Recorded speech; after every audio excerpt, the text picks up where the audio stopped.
आज आई नाती एत सीरीयस है कि कौन कथा होचंती कि वीडियो टिको आगु को देखंतु तापर जानि परिबे। गुड मॉर्निंग, जय जगन्नाथ, जय श्री राधे।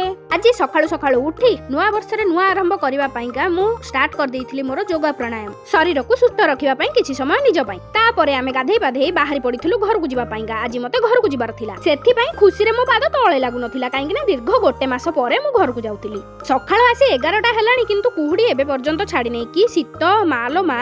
ए कालुआ शीतरे थरी थरी कि जाई कि आमे घरे पहुंची जाइथिलु भाई भौणी दिहे। घरे पहुंचु पहुंचु जेना घर सान पुओ जाई कि रोसेई पाखरे बसी जाइथिले, काहे कि ना तांको रोसेई करियार बहुत शौक। मते किंतु नुह मोर मूड हिसाब रे डिपेंड करे। तो मु चली जाइथिली छात उपरकु टिके घेरा मारिया पई। छात को गला परे आखि पडिथिला एलोवेरा गछ ऊपर। एलोवेरा गछ तो गछ तादर फूल भी फुटिथिला। गोटे घेरा बुली आसिला परे मुंड कोन होई जाइथिला, देखिला बेलकु बापो को सांग होई कि चौरा पर बसी खाउचंती। ताहाले सांग माने चैनल को सब्सक्राइब करी वीडियो टिको लाइक कर दियंतु। देखाबो नेक्स्ट वीडियो रे हमर सीतमा सहित तांको नातीर कथावार्ता आ गप सब।